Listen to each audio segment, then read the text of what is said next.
reproductor masculino y femenino. Recuerden, mañana disección de corazón.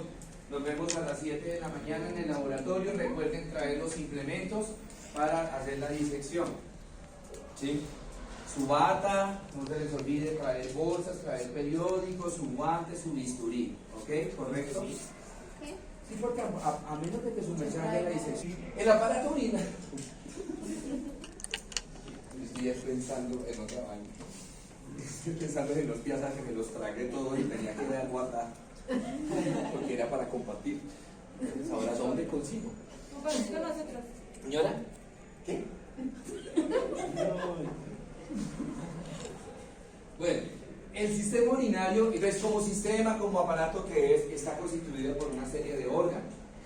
Esos órganos pues están interconectados entre sí. Cada órgano, de manera individual, va a cumplir una función y al unir todas esas funciones, pues quedaría, en términos generales, la función del aparato urinario, que es la de formar orina y a su vez eliminar esa orina, ¿correcto? El primer órgano que vamos a encontrar son los riñones. Recordemos que los riñones son órganos retroperitoneales, ¿verdad? Que se van a encontrar por detrás del peritoneo, ¿sí? Para, digamos, explorar la vía urinaria, el mejor abordaje que se puede hacer es a través de la región lumbar, o sea, hacia la parte de atrás, porque como les decía que es retroperitoneal, entonces aquí vamos a encontrar solamente la parte de piel, una capa de tejido celular subcutáneo, un músculo que es el cuadrado lumbar, peritoneo, y enseguida encuentro los riñones. Entonces es muy fácil hacer la exploración de esos riñones o de la vía urinaria por la parte lumbar. Los riñones, como órgano que es, está constituido por una célula. La célula o la unidad estructural y funcional del riñón se va a llamar la nefrona. Esa nefrona entonces tiene una serie de partes, ¿sí? Empezamos con un ovillo, por así decirlo, o una red de vasos arteriales, capilares arteriales, que van a recibir el nombre de glomérulos. Ese glomérulo está protegido por una cápsula que se llama la cápsula de Bowman. De esa cápsula de Bowman va a salir un conducto que tan pronto nace se empieza a enredar, ¿sí? A enrollar, recibiendo el nombre de tubo contorneado proximal. De ese tubo contorneado proximal llega un momento en que ya deja de enrollarse y tiene un trayecto en forma de letra U, recibiendo el nombre de asa de Henle. Luego ese tubo que se origina del asa de Henle también se enrolla, formando el tubo contorneado distal, y ese tubo contorneado distal va a terminar en un tubo que se llama tubo colector o túbulo colector. A nivel del túbulo colector, entonces, terminan muchas nefronas. Ustedes ven que en ese tubo aquí desembocó, terminó una nefrona, acá otra, y así sucesivamente. Y en la medida que están desembocando esas nefronas en ese túbulo colector, el túbulo colector me va aumentando de diámetro. Mírenlo acá el diámetro como es y compárelo acá. ¿Por qué? Porque se van a ir uniendo el producto de filtrado de cada neurona. Y esa unión de ese producto de filtrado de cada neurona, entonces me va a formar la orina. Hasta aquí llega la parte microscópica de la vía urinaria, ¿sí? Bueno, acá tenemos los riñones, ¿sí? Fíjense que son retroperitoneales, están bien al fondo, pues aquí se quitaron todas las vísceras del aparato digestivo y el peritoneo y la grasa, todo eso, ¿cierto? Muy bien. Al cortar un riñón, al hacerle un corte sagital, podemos observar dos zonas en el riñón, ¿sí? Tenemos entonces una zona periférica que es de un color pálido, que recibe el nombre de corteza renal, y una región central mucho más grande, que es hiperpigmentada, es un color un poquito más oscuro, que va a recibir el nombre de médula renal, ¿correcto? ¿Corte qué? sagital. En la médula renal encuentro unas estructuras a manera de triángulos que van a recibir el nombre de pirámides renales. Esas pirámides renales, en la punta de esa pirámide renal recibe el nombre de papila renal. Ahí en la papila renal van a terminar todos los túbulos colectores que hay en cada pirámide renal. ¿Sí? Entonces, todo acá terminan todos los túbulos colectores en la papila renal. Al terminar todos los túbulos colectores en la papila renal se unen y me forman una estructura que ya es macroscópica, o sea, una estructura que yo puedo ver. Estas de acá, que van a recibir el nombre de cálices mayores. Reciben ese nombre de cálices por la forma que tienen como de una copa, de un cáliz. Los cálices mayores se unen, perdón, los cálices menores, estos son menores, se unen y me forman los cálices mayores. Y los cálices mayores se unen y me forman la pelvis renal.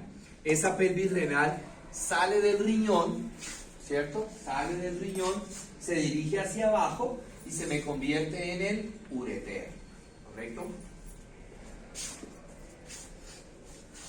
Bueno, acá tenemos un riñón real, ¿sí? Entonces tengo acá la corteza,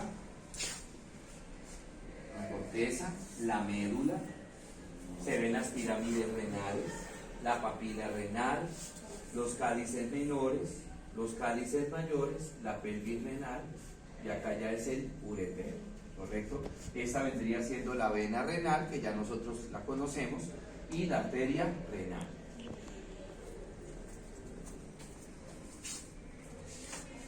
Bueno, muy bien.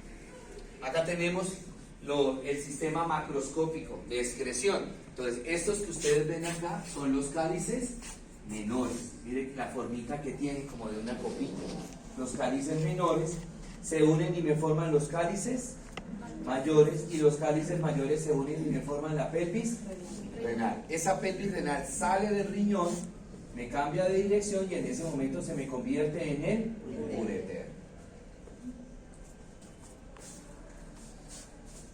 Bueno, muy bien. Luego tenemos los ureteres. Los ureteres pues ya son un conducto musculomembranoso que están conformados por músculo liso, ¿sí? Los ureteres tienen la función entonces de transportar la orina desde los riñones hacia la vejiga. Esos ureteres a nivel quirúrgico se pueden confundir con la arteria renal. Entonces existen como unos puntos de referencia para que el cirujano de repente sepa diferenciar la arteria ureteral con el uretero. Entonces los ureteres son vasos que están atravesando, están cruzando los vasos gonadales, tanto la arteria como la vena gonadal. Y a su vez, esos ureteres se van a ubicar a la izquierda de la arteria rectal superior. Esto tanto en hombres como en mujeres, ¿cierto? En las mujeres existe otro punto de referencia, y es que el ureter atraviesa el ligamento ancho. Mañana miraremos qué es eso del ligamento ancho, ¿cierto? Muy bien. Luego viene la vejiga. La vejiga es una bolsa muscular. Está, digamos, conformado por una capa de 3 músculos, ¿sí? Esa capa muscular le confiere a la vejiga, le confiere a la vejiga la capacidad de que se puede distender y puede volver a su tamaño original dependiendo del contenido de esa vejiga, ¿cierto? Normalmente la vejiga, cuando está vacía o tiene poca orina, la vejiga tiene forma de triángulo invertido, ¿sí? Y de localización retropúbica, o sea, detrás de él pubis. Por eso, en condiciones de que la vejiga esté vacía o de que la vejiga esté con muy poca orina, la vejiga no se puede palpar. ¿Por qué? Porque como va a estar detrás del pubis, pues el pubis no me deja palpar la vejiga. Cuando la vejiga comienza a llenarse de orina, ¿sí? Cuando ya se está llenando de orina, entonces empieza a cambiarme de forma. y pasa de ser triangular, pasa a ser redonda, circular, y se torna suprapúbica. O sea que por encima del pubis yo ya puedo palpar el fondo vesical, o sea, la parte de arriba. No sé si les ha pasado a ustedes a veces que tenemos la vejiga muy llena y si nos tocamos por encima del pubis nos sentimos un dolor, una molestia, o inclusive la misma ropa estaría haciendo presión sobre esa parte de la vejiga y sentimos molestias, ¿cierto? Hacia la parte posterior inferior de la vejiga encuentro una estructura triangular que recibe el nombre de trígono vesical. Está ubicado hacia la parte posterior inferior de la vejiga. Ese trígono vesical, los dos orificios superiores corresponden a la llegada de los ureteres a la vejiga. Entonces aquí estaría llegando un ureter y aquí estaría llegando el otro ureter. Y el orificio inferior corresponde al inicio de la uretra, al esfínter uretral interno, ¿sí? ¿Qué particularidad tiene ese esfínter uretral interno? De que ese esfínter es involuntario. Nosotros no podemos controlar la actividad de ese esfínter, ¿cierto? Podemos controlar la actividad del esfínter uretral externo. Ese sí lo podemos controlar, ¿sí?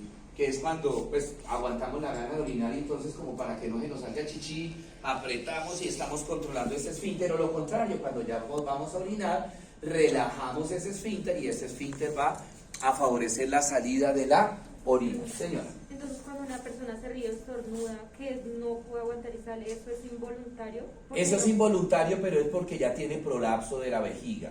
Y ese prolapso puede estar acompañado también de prolapso del útero, un histerocistocele. ¿Sí? ¿Cuándo las personas sufren de cistitis? Esa es inflamación, porque hay infección bacteriana. La orina se sobreinfecta con bacterias. Entonces produce una infección de vías urinarias, la cistitis. ¿Sí? Bueno.